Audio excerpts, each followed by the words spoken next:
Hello दोस्तों, आज हम स्वागत कर रहे हैं आपका यहाँ पर फिर से और एक नए टॉपिक, एक नए क्लास के स्टैंडर्ड के हिसाब से एक टॉपिक लेकर आया हूँ जिसका नाम मोशन है और ये क्लास 11th का टॉपिक है। और यहाँ से हम पूरी फिजिक्स स्टार्ट करने वाले हैं और कुछ दिन के अंदर हम पूरी फिजिक्स कंप्लीट कर लेंगे विथ न्यूमेरिकल्स, विथ पूरी थ्योरी, मतलब थ्योरी और न्यूमेरिकल दोनों करेंगे। अब देखिए, यहाँ सबसे पहले जो पढ़ने वाली बात हो रही है लेसन की, उसका नाम है मोशन। क्योंकि मोशन हर एक लेसन में आपका कहीं ना कहीं रिलेट करेगा, हर एक लेसन में इसकी बेसिक आपको पता होनी चाहिए। इसलिए हम लोगों ने पहला लेसन ही मोशन उठाया है, जहाँ से चीज़ों को बेस से समझते हुए हम न्यूमेरिकल्स और थ्योरी पढ़ेंगे। मोशन सबसे पहले होता क्या है? अगर आपसे हम ये पूछें कि मोशन क्या होता है, what do you mean by motion, तो आप सिंपल लैंग्वेज में बोलेंगे कि मोशन, अगर मूवमेंट हो रहा है तो उसे मोशन बोलेंगे। लेकिन एक प्रॉपर डेफिनेशन क्या होगी, और हम यहाँ बिल्कुल भी स्टैंडर्ड लैंग्वेज का यूज़ नहीं करेंगे, बिल्कुल बेसिक लैंग्वेज में जो कि समझने में और लिखने में दोनों में ईजी हो, आपको लर्न ना करना पड़े, सिर्फ कॉन्सेप्ट समझना पड़े, ऐसा कोशिश हम करने वाले हैं। देखिए, अगर हम बात करें सबसे पहले कि मोशन क्या होता है, तो पहले मैं डेफिनेशन लिखूंगा और फिर आपको समझाऊंगा। मेरा कोशिश ये रहेगा कि पहले मैं लिख दूँ डेफिनेशन को, जिससे कि आपको बेटर समझ में आए। जैसे सबसे पहले अगर मैं बात करूँ कि मोशन होता क्या है, तो आप देखें, मोशन क्या बोलेंगे हम? व्हेन अ बॉडी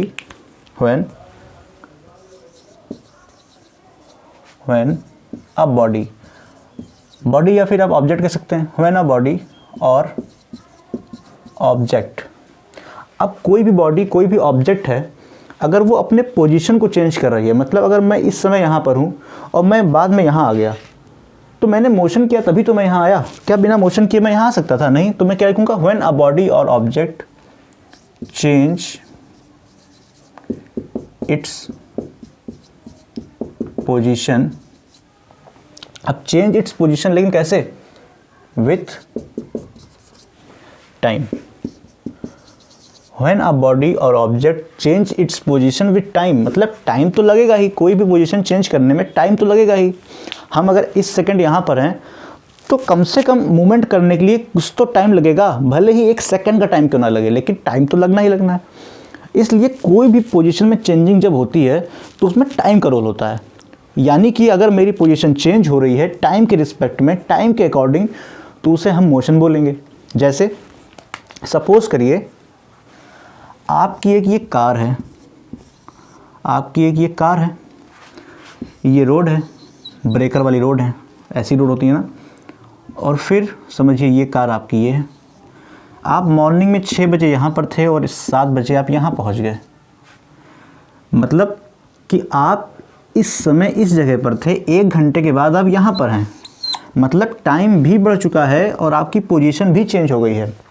इसका मतलब कि इस कार ने मोशन किया। अगर इस कार ने मोशन किया तभी तो ये कार इस प्लेस से चेंज होकर कहाँ पहुँच गई है? यहाँ पर पहुँच गई है। इसलिए हम कह सकते हैं कि ये पोजीशन में चेंजिंग भी हो रही है और साथ में टाइम भी चेंज हो रहा है। तो इसको हम बोलेंगे क्या? मोशन। मोशन की कैटेगरी ये कर रहा है, ठीक है। ये बेसिक सी, अभी हम बहुत हाई लेवल तक चीज़ों को लेके जाएंगे। आप ये मत सोचिए कि बहुत बेसिक सी बात हो रही है। हमने कहाँ से स्टार्ट किया और किस लेवल तक ये लेसन जाएगा, आप उसको देखिएगा। एक एक पॉइंट क्लियर करते हुए 0 से हीरो तक का सफ़र हम लोग तय करने वाले हैं इस लेसन के अंदर। अब देखिए, दूसरी बात अगर मैं करूं तो एक और चीज़ जो सबसे पहले नाम आता है उसका नाम है रेस्ट। रेस्ट की कंडीशन क्या होती है? तो सिंपल सी बात है, अगर कोई चीज़ किसी पोजीशन पर है और कुछ टाइम के बाद देखें अगर फिर वो वहीं पोजीशन पर पहुंची हुई है, मतलब या फिर कहीं हिली नहीं है, उसकी में कोई चेंज नहीं हुआ है, टाइम के साथ में कोई चेंज नहीं हो रहा है, तो उसे हम क्या बोलेंगे? उसे सिंपल सी बात है, हम बोलेंगे क्या? रेस्ट की कंडीशन है वो। तो डेफिनेशन बिल्कुल मिलती जुलती क्या लिख सकते हैं? When a body or object. अब देखिए, मैं बॉडी और ऑब्जेक्ट इसलिए लिखवा रहा हूँ कि अगर आपको बॉडी में कंफर्ट हो तो आप बॉडी लिखिए, ऑब्जेक्ट में कंफर्ट हो तो ऑब्जेक्ट लिखिए। कोई ऐसी चीज़ नहीं कि आपको दोनों लिखना ही लिखना पड़ेगा, आप जैसे इसकी लैंग्वेज को यूज़ करके बना सकें। तो when a body or object is not change its position with time. यानी कि कोई बॉडी या ऑब्जेक्ट अगर अपनी पोजीशन में चेंज नहीं करती है टाइम के अकॉर्डिंग अगर कोई चेंज नहीं हो रहा है किसी ऑब्जेक्ट के अंदर, तो हम कह सकते हैं कि वो किस पोजीशन में है? रेस्ट की पोजीशन में। जैसे कि मैं अभी यहाँ खड़ा हुआ हूँ, अभी से 2 सेकंड पहले भी मैं यहीं खड़ा हुआ था और इस 2 सेकंड के अंदर भी मैं यहाँ खड़ा हुआ हूँ। तो क्या मेरे अंदर, क्या मेरी पोजीशन में कोई चेंज आया? नहीं आया। इसलिए हम कह सकते हैं कि मैं किस पोजीशन में, रेस्ट की कंडीशन में हूँ। बट मैं आने वाले 1 सेकंड के अंदर यहाँ से यहाँ आ गया। तो अब मैं क्या कर रहा हूँ, मोशन किया। इस मोशन को करने में एक टाइम लगा, उसी को बोलते हैं मोशन। और ये क्या कंडीशन है, ये रेस्ट की कंडीशन हो गई। तो ये 2 बातें हमने की कि मोशन क्या होता है, रेस्ट क्या होता है, विथ एग्जाम्पल देखा भी हमने। अब देखिए आगे हम बात यहाँ जो करने वाले हैं वो करेंगे मोशन के कौन कौन से वैरायटीज़ होती हैं, या मोशन किस किस तरह से हो सकते हैं डायमेंशन के अकॉर्डिंग। आपने पढ़ा होगा डायमेंशन 3 तरह से होते हैं, 1 डायमेंशनल मोशन, 2 डायमेंशनल मोशन और 3 डायमेंशनल मोशन। तो हम तीनों को 1 बाय 1 यहाँ देखेंगे और बहुत ही डिटेल में देखने वाले हैं कि आखिर होता क्या है। खाली डेफिनेशन नहीं लिखेंगे, क्योंकि मेरी थोड़ी सी ये कोशिश है कि आप डेफिनेशन से उठकर चीज़ों को समझने की कोशिश करें। तो सबसे पहले हम देखते हैं 1 डायमेंशनल मोशन। सबसे पहले जो हम देखेंगे 1 डायमेंशनल मोशन। ये 1 डायमेंशनल मोशन क्या होता है? तो 1 डायमेंशनल मोशन का मतलब ये है कि जब भी कोई चीज़ मूव कर रही है, कोई चीज़ मोशन में है, उसकी सिर्फ एक डायमेंशन, एक डायरेक्शन ही चेंज हो, तो उसे क्या बोलते हैं, 1 डायमेंशनल मोशन। जैसे हम जानते हैं कि ये क्या है, जैसे यहाँ मैं बनाता हूँ, ये देखिए ये वाई एक्सिस है, ये एक्स एक्सिस है। अगर मैं यहाँ से एक और लाइन निकाल दूँ तो ये समझिए ये क्या है, जेड एक्सिस है। अगर इन 3 एक्सिस में से सिर्फ एक ही एक्सिस में चेंज हो रहा है तो उसे क्या बोलेंगे हम, 1 डायमेंशनल मोशन। जैसे पहले हम डेफिनेशन लिखते हैं, उसके बाद फिर देखते हैं कि चीज़ें क्या हो सकती हैं बेहतरीन तरीके से। देखिए a motion is set to be 1 dimensional motion. A motion is said to be 1 dimensional motion when only one coordinate change and other 2 dimension. अब डायमेंशन आप लिखें या कोऑर्डिनेट लिख सकते हैं, क्योंकि हमने यहाँ पहले ही कोऑर्डिनेट वर्ड का यूज़ कर लिया, तो हम कोऑर्डिनेट लिख देते हैं। 2 कोऑर्डिनेशन या कोऑर्डिनेट। अब motion is said to be 1 dimensional motion. अगर एक डायमेंशन मोशन को तभी हम कहेंगे, अगर मोशन को, when only 1 coordinate change and other 2 coordinate are constant. अगर बाकी के 2 कोऑर्डिनेट हमारे कांस्टेंट हैं और सिर्फ एक कोऑर्डिनेट में चेंज हो रहा है तो उसे हम 1 डायमेंशनल मोशन बोलेंगे। जैसे आप एग्जांपल के तौर पे देखिए, एग्जांपल के तौर पे हम ये कह सकते हैं, एक ट्रेन है। आपने देखा होगा ट्रेन कैसे चलती है। एक ट्रेन है, ये देखिए ये ट्रेन है एक,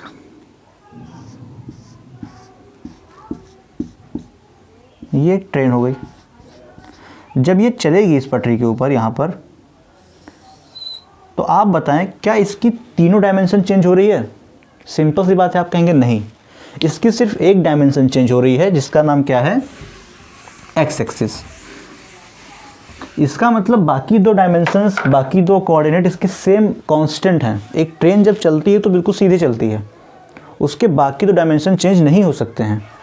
इसका मतलब ये कैसा मूव कर रहा है, 1 डायमेंशनल। मतलब एग्जांपल में लिख सकते हैं, द रनिंग ट्रेन। एक रनिंग ट्रेन जो होती है वो 1 डायमेंशनल मोशन करती है, एक डायमेंशन एक तरफ ही चलती है।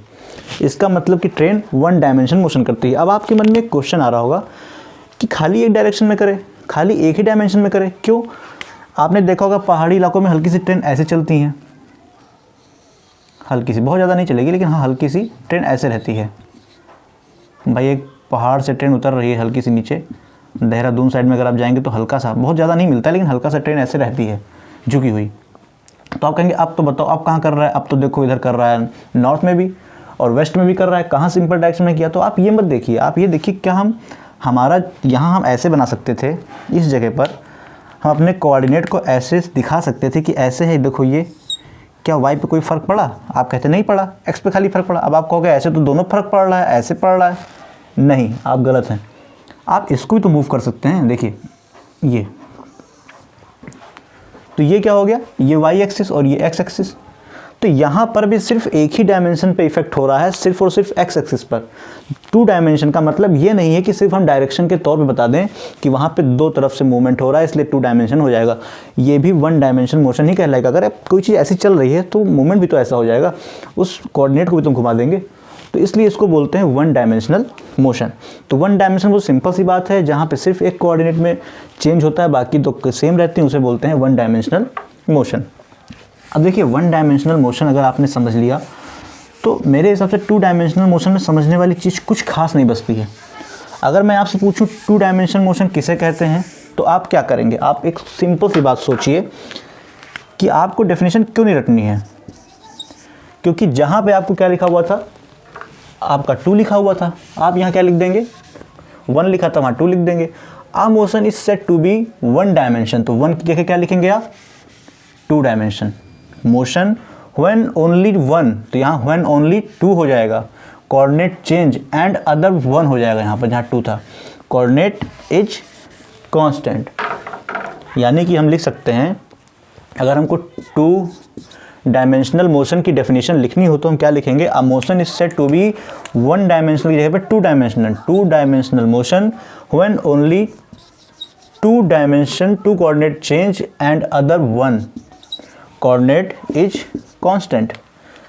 अगर किसी मोशन के अंदर 2 डायमेंशन चेंज हो रहे हैं बट एक डायमेंशन चेंज नहीं हो रहा है तो उसे क्या बोलेंगे, उसे 2 डायमेंशन मोशन बोलेंगे। जैसे कैसी, आप कह सकते हैं एक बॉल को देखिए, अब जब एक बॉल फेंकते हैं तो कैसे घूमती है, ऐसे ऐसे चलेगी ना, एक बॉल ऐसे जाएगी और ऐसे जा करके ऐसे हो जाएगी।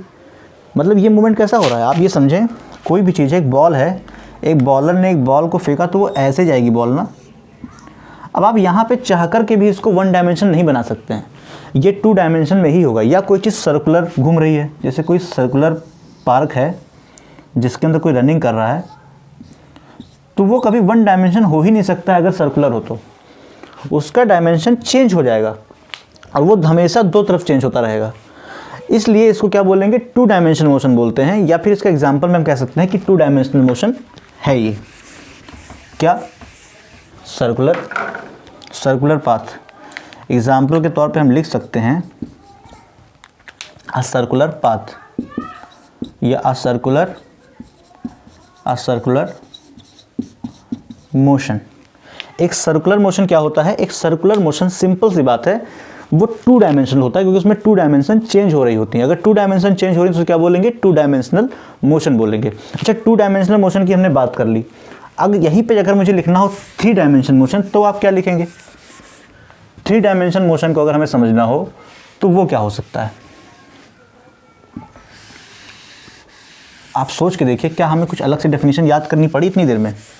मैं चीज़ों को आपको यहाँ रटा नहीं रहा हूँ, बल्कि समझा रहा हूँ, जिससे कि आपकी आगे की पढ़ाई भी समझ में आए।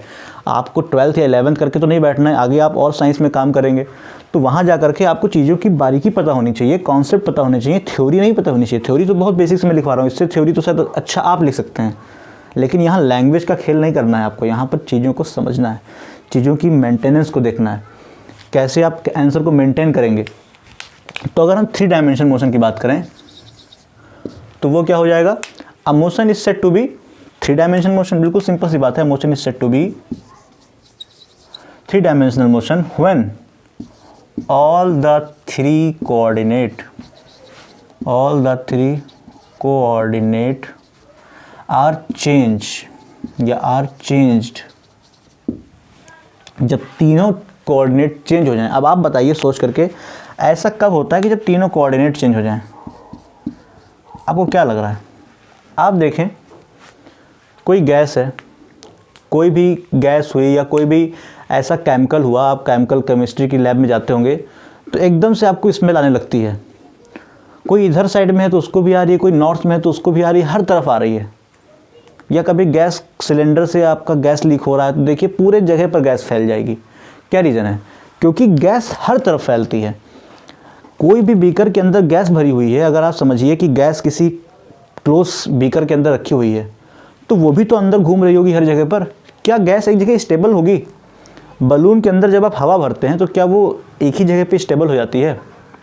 आप सोचिए एक बार, क्या वो हर तरफ मूवमेंट नहीं करती होगी? इसका मतलब कि 3 डायमेंशन में गैसेस मूव करती हैं। The movement of gases, the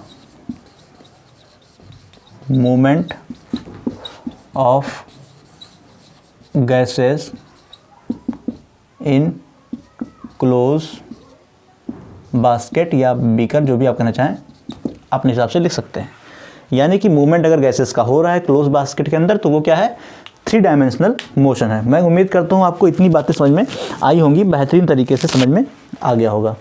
कोई डाउट हो, कोई समस्या हो तो आप कमेंट करके बता सकते हैं। अगर आप आगे की चीज़ पूछने वाले हैं तो आगे की चीज़ पूछने की चिंता मत करें। जैसे जैसे अभी लेसन आगे बढ़ेगा मैं पूरा का पूरा लेसन यहाँ पर आपको समझा चुका हूँगा। हो सकता है आपको लग रहा हो कि अभी जानने की ज़रूरत है, लेकिन आगे वो चीज़ें अपने आप आ जाएं। तो इसके लिए पेशेंस रखिए, और इतने में अगर कोई चीज़ नहीं समझ में आई हो तो उसको आप यहाँ पर पूछ सकते हैं, अपना डाउट क्लियर कर सकते हैं। उम्मीद है कि आपको बहुत जल्द, आपके कमेंट करने के कुछ ही समय में आपको इसका रिप्लाई मिल जाएगा। अब देखिए यहाँ पे हम जो बात समझने वाले हैं वो समझते हैं पाथ लेंथ के बारे में, डिस्प्लेसमेंट के बारे में और डिस्टेंस के बारे में। तो क्या पाथ लेंथ और डिस्टेंस अलग अलग होता है? नहीं।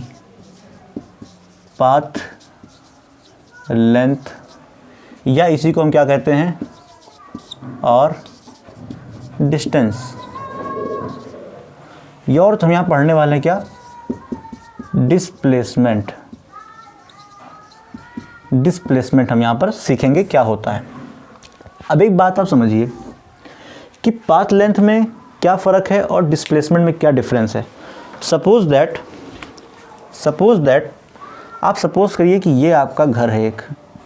आप सपोज़ करें कि ये आपका एक घर है। ये देखिए, ये घर है या नहीं? सपोज़ दैट कि ये आपका एक घर है और यहाँ पर एक मंदिर बना हुआ है। ये क्या है? मंदिर बना हुआ है। ये एक मंदिर बना हुआ है। अब आप सोचें यहाँ पर, अगर आपको इस घर से मंदिर तक जाना है, यानी कि आपको अपने हाउस से एक टेंपल तक की डिस्टेंस कवर करनी है। सोचिए आप घर से निकले 11 बजे मंदिर के दर्शन के लिए, क्योंकि आप उठते ही 10:30 बजे हैं, तो क्या करेंगे? अगर आप यहाँ पहुँचे मंदिर तक, ये समझते हैं कि ये 2 किलोमीटर की डिस्टेंस है। घर से मंदिर की डिस्टेंस 2 किलोमीटर है, आपके हाउस से टेंपल तक की डिस्टेंस 2 किलोमीटर्स की है। और आप यहाँ से यहाँ तक गए और यहाँ जाने के बाद आपने मंदिर में दर्शन किए और फिर उसके बाद आप वापस यहाँ तक आ गए। यानी कि आपकी पाथ लेंथ कितनी हुई? लेंथ का मतलब सिंपल बात है, जितना आपने चला, जितना आपने पाथ कवर किया वही तो पाथ लेंथ है। या फिर जितनी डिस्टेंस आपने कवर की। तो डिस्टेंस कितनी कवर की? पहले आप यहाँ से यहाँ तक गए, यानी कि आपने 2 किलोमीटर की डिस्टेंस कवर किया और फिर आप यहाँ से यहाँ तक वापस आए। इसका मतलब 2 किलोमीटर आप और यहाँ पर आए। इसका मतलब आपने टोटल 4 किलोमीटर की डिस्टेंस कवर की। और यही क्या है आपकी? यही आपका डिस्टेंस है या फिर पाथ लेंथ है। जितना भी आपका टाइम लग रहा है कवर करने में, उससे अगर आप इसको देखते हैं, दोनों कंपेयर करते हैं, तो वही आपकी डिस्टेंस आती है इस टाइम के दौरान। सपोज़ दैट इसी को अगर मैं यहाँ पर लूँ, अगर मैं ये मानूँ कि ये आपका घर है, पुरानी वाली कहानी, और यहाँ पर अगर कोई मंदिर है और आप यहाँ से यहाँ तक गए और फिर वापस चले आए। अब सपोज़ करिए अगर आप वहाँ से वहाँ तक गए, यहाँ तक चले आए, तो डिस्प्लेसमेंट क्या हुआ? डिस्प्लेसमेंट को आप इसी को तोड़ने की कोशिश करें। डिस्प्लेसमेंट, आपके प्लेसमेंट में डिस होना मतलब कि चेंज होना, वही कहलाता है डिस्प्लेसमेंट। तो आप बताइए, आपका इनिशियल पॉइंट तो ये था, आप यहीं से निकले थे, और अपने आप को जब आप चेक कर रहे हैं यहाँ वापस आकर के, तो आप में क्या डिस्प्लेसमेंट हुआ? क्या कोई डिस्प्लेसमेंट हुआ? नहीं हुआ। जब कोई डिस्प्लेसमेंट नहीं होता है तो यहाँ पे हम कह देंगे डिस्प्लेसमेंट कैसा है? 0 है। यानी कि इनिशियल पॉइंट और फाइनल पॉइंट के बीच की डिस्टेंस ही क्या कहलाती है? डिस्प्लेसमेंट कहलाती है। सपोज दैट, देखिए आप यहाँ पर देखिए, अगर सपोज दैट यहाँ पे आपको रुकना था, आप यहाँ से यहाँ तक गए, पहले मंदिर में दर्शन किया और फिर आप यहाँ तक वापस आ गए। सपोज दैट ये 1 किलोमीटर है, तो आपने डिस्प्लेसमेंट डिस्टेंस कितना कवर किया? तो यानी आप कहेंगे पहले मैं 2 गया और फिर वापस 1 आया, यानी कि 2 + 1 3 किलोमीटर की डिस्टेंस मैंने कवर की, 3 किलोमीटर का पाथ मैंने कवर किया। लेकिन सपोज दैट अगर आप डिस्प्लेसमेंट देखेंगे तो आप देखें आप पहले 2 गए और 2 जाने के बाद आप एक वापस इधर आ गए, तो यहाँ डिस्टेंस तो आपकी 3 हो गई थी, लेकिन आप मैंने क्या बताया कि आपकी फाइनल पोजीशन तब ये हो गई, आप जहाँ पर रुके, जहाँ पर ठहरे वो आपकी फाइनल पोजीशन है, यानी कि आप इस जगह पर रुके। और आपकी इनिशियल पोजीशन क्या थी? इनिशियली आप यहाँ पर खड़े थे, शुरुआत तो आपने यहीं से की थी। तो आपके शुरुआत वाले पॉइंट से लेकर के जहाँ आप पहुँच चुके हैं उतने के बीच का गैप क्या है? यानी कि आप 2 गए थे पहले और 1 वापस आ गए, यानी कि 1 किलोमीटर, या कह सकते हैं आपकी इनिशियल पॉइंट से यहाँ तक की डिस्टेंस कितनी है? खाली 1 किलोमीटर ही है, यानी कि डिस्प्लेसमेंट सिर्फ आपके अंदर 1 किलोमीटर का ही हुआ है। डिस्प्लेसमेंट सिर्फ 1 किलोमीटर का हुआ है, जबकि आपने डिस्टेंस कितनी कवर कर ली है? 3। डिस्टेंस आप जितना चलते जाएंगे उतनी बढ़ती चली जाएगी, लेकिन डिस्प्लेसमेंट आप एक जगह से चलना स्टार्ट करेंगे और पूरा ब्रह्मांड घूम करके आप एक ही जगह पर आ जाएंगे, तो आपका डिस्प्लेसमेंट नहीं हुआ है, आपके अंदर कोई डिस्प्लेसमेंट नहीं हुआ है। आप अपने रूम से निकल करके दूसरे रूम में गए, दूसरे रूम से निकल कर फिर अपने रूम में आ गए, तो आपकी डिस्टेंस तो ज़्यादा कवर हो गई, डबल हो गई, क्योंकि उतना गए उतना वापस आए, लेकिन डिस्प्लेसमेंट कुछ नहीं हुआ, डिस्प्लेसमेंट कुछ हुआ ही नहीं। जैसे यहाँ पर इसका मतलब कि आपका 1 आ जाएगा, क्योंकि यहाँ फाइनल से यहाँ तक हो गया। सपोज दैट आपका घर यहाँ पर है, आपको जाना यहाँ पर है, आप निकले यहाँ से टहलते घूमते फिर यहाँ गए, तो ये आपकी डिस्टेंस है। लेकिन डिस्प्लेसमेंट हमेशा क्या होती है? शॉर्टेस्ट लेंथ होती है। जैसे आपसे कोई पूछता है दिल्ली कहाँ है, आप कहते हैं दिल्ली, तो वो उधर उस साइड, दिल्ली उधर पड़ती है, दिल्ली उधर है। लेकिन तो आप जब बताते हैं किसी को ऐसे कि हाँ दिल्ली उस साइड में है या लखनऊ उस साइड में है, तो आप कैसे बता रहे हैं? आप डिस्प्लेसमेंट को डिनोट कर रहे हैं, क्योंकि वहाँ पर आपने डायरेक्शन को पकड़ा कि हाँ दिल्ली उस साइड पड़ता है, नॉर्थ में है तो इसका मतलब नॉर्थ बोलेंगे, अगर नॉर्थ वेस्ट में है तो नॉर्थ वेस्ट बोल दिया कि नॉर्थ वेस्ट में है। लेकिन जब आपको कोई चीज़ बतानी हो प्रॉपर डायरेक्शन, जहाँ पे बार बार डायरेक्शन चेंज हो रही है, तो वो आप डिस्टेंस बताएंगे। जैसे आपसे किसी का पता पूछा, आपको पता है कि आगे 2 गली के आगे लिखा, तो आप क्या बोलते हो कि भैया आप आगे जाइए और वहाँ से आप लेफ़्ट ले लीजिए और फिर राइट ले करके एक यू टर्न आएगा, यू टर्न लेने के बाद आप एक फिर लेफ़्ट ले लेना, आप पा जाओगे। तो आपने ये क्या बताया? ये आपने डिस्टेंस बताई, डिस्टेंस को आप डिफाइन कर रहे हो। आपसे किसी ने पूछा भाई मंदिर किधर पड़ता है, आपने कहा कि आगे से लेफ़्ट जाओ, लेफ़्ट से राइट जाना, राइट से एक बार फिर लेफ़्ट जा करके फिर राइट ले लेना, तो ये क्या है? ये डिस्टेंस आप बता रहे हो। बट जब आप ऐसे बोलते हो कि वो आप सीधे चले जाओ वहाँ उस साइड में, सीधे उसी साइड पड़ रहा है मंदिर, मतलब क्या? आप क्या बता रहे हो? डिस्प्लेसमेंट।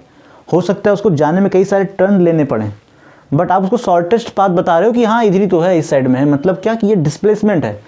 और जब आप उसको प्रॉपर डायरेक्शन बताते हो, मतलब डायरेक्शन बार बार चेंज हो रही है, कोई डायरेक्शन का रोल नहीं हो पा रहा है वहाँ पर, उसे बोलते हैं डिस्टेंस। ये बेसिक सी पूरी कहानी डिस्टेंस और डिस्प्लेसमेंट की है। कुछ डाउट है तो अभी मैं लिखूंगा, उसी में फिर आपको चीज़ें कवर हो जाएंगी, चीज़ें क्लियर हो जाएंगी। सबसे पहली बात तो हम ये करेंगे कि डेफिनेशन क्या होती है, डिस्टेंस की डेफिनेशन क्या है और डिस्प्लेसमेंट की डेफिनेशन क्या है। आइए सबसे पहले हम देखते हैं डिस्टेंस की डेफिनेशन क्या होने वाली है। तो मैंने पहले बताया कि it is also known as distance. Path length को ही हम डिस्टेंस कहते हैं, डिस्टेंस को ही हम पाथ लेंथ कहते हैं। अब देखिए डिस्टेंस की डेफिनेशन क्या होगी, तो लिखेंगे क्या? देखिए द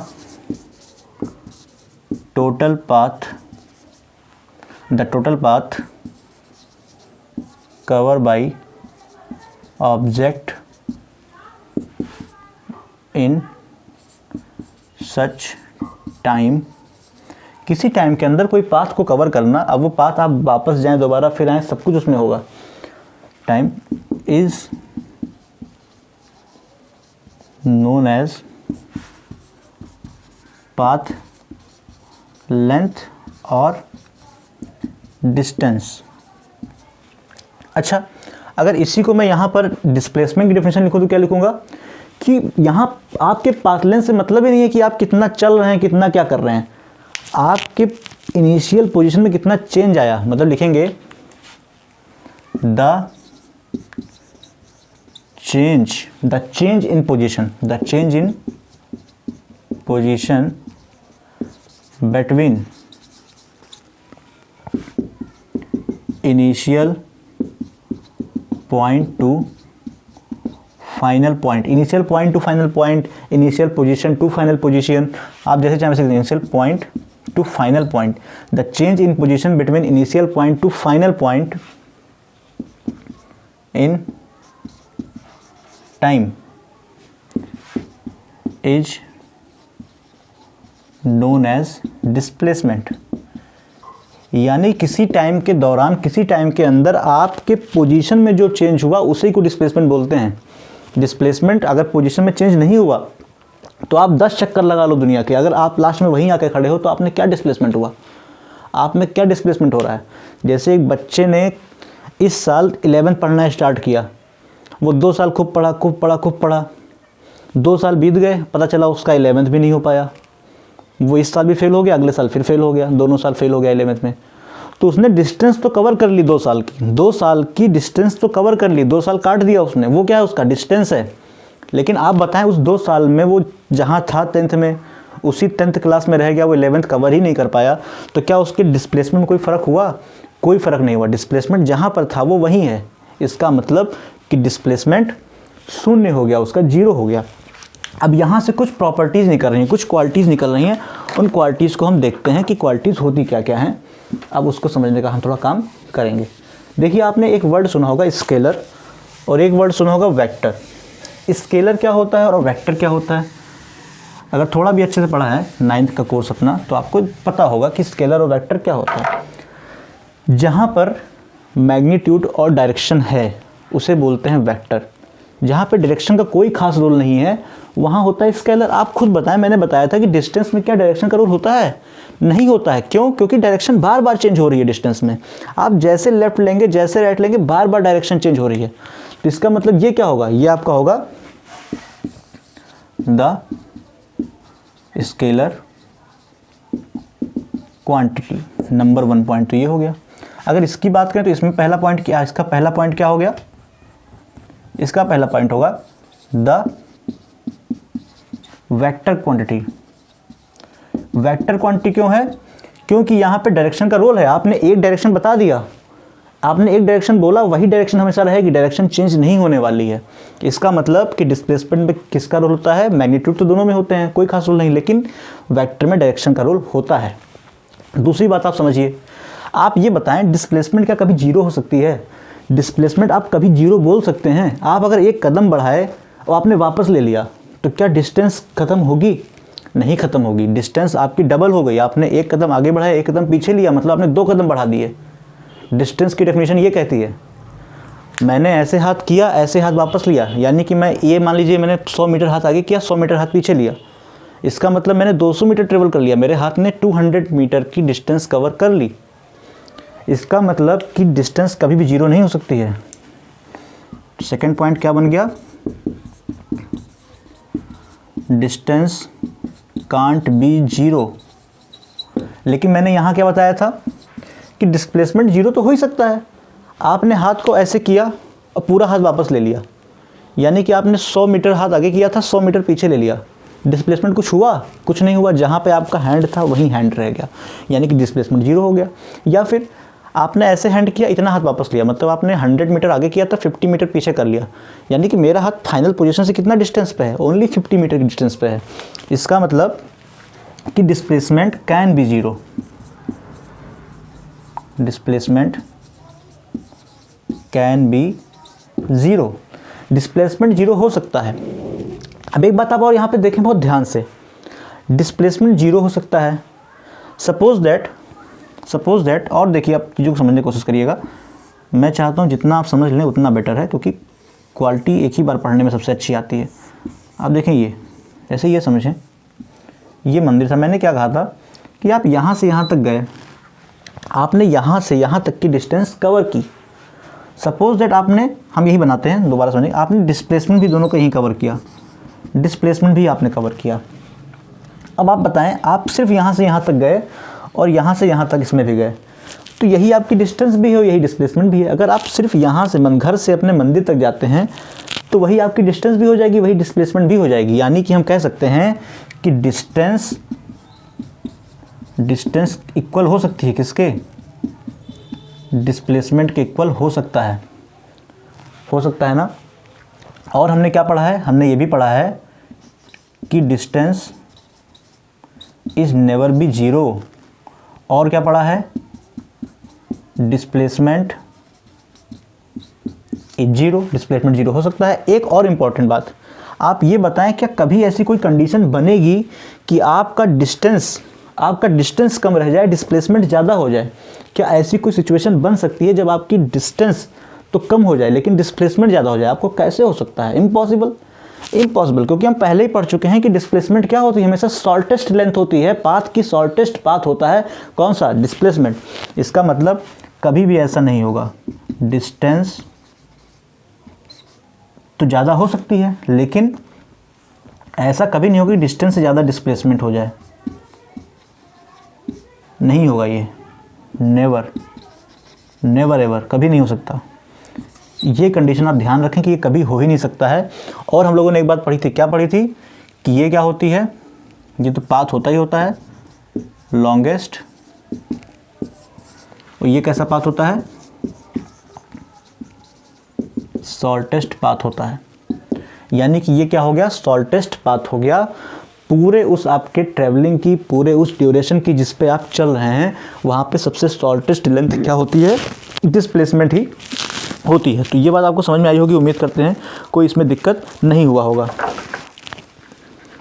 चलिए अब इसको हम हटाते हैं और अब आप बताइए कोई डाउट इसमें से रिलेटेड हो आपके पास, कि डिस्टेंस डिस्प्लेसमेंट को समझने में कोई प्रॉब्लम हो, डिस्टेंस क्या होता है, डिस्प्लेसमेंट क्या होता है, एक बेसिक सी जो आइडियोलॉजी हो सकती है।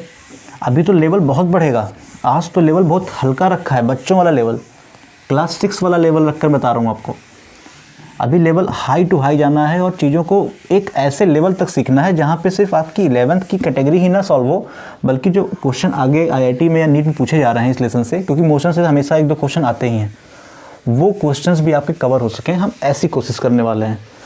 और उसके लिए आपको डेफिनेशन नहीं रटना है, आपके किसी भी कंपटीशन में रिटन में डेफिनेशन लिखने के लिए नहीं आएगी, वहाँ कॉन्सेप्ट आएंगे। अगर यही कॉन्सेप्ट उसने दे दिया, distance is less than displacement या displacement is less than distance, और इस तरह के 4 ऑप्शन बनाए उसने, उसमें से आपको एक एरर फाइंड करना रहेगा। तो इस तरह के 50 क्वेश्चन बन सकते हैं। इस पे हम बात करेंगे इन फ्यूचर आने वाले वीडियोस में, और उम्मीद करते हैं आपको पहला वीडियो अच्छे से समझ में आया होगा। अगर अच्छा लगा है तो आप इस चैनल को लाइक करें, सब्सक्राइब करें, अपने दोस्तों यारों को बताएं कि हाँ इस जगह पर आपको बेटर कंटेंट मिल रहा है, और इसकी आगे वीडियो का आप इंतजार करें, आपको बेटर चीज़ मिलेगी। आप प्लेलिस्ट में जाकर के इससे रिलेटेड सारे वीडियोस देख सकते हैं और चीज़ों को समझ सकते हैं। उम्मीद करता हूँ आपको आज का वीडियो समझ में आया होगा बहुत अच्छे से। Thank you very much.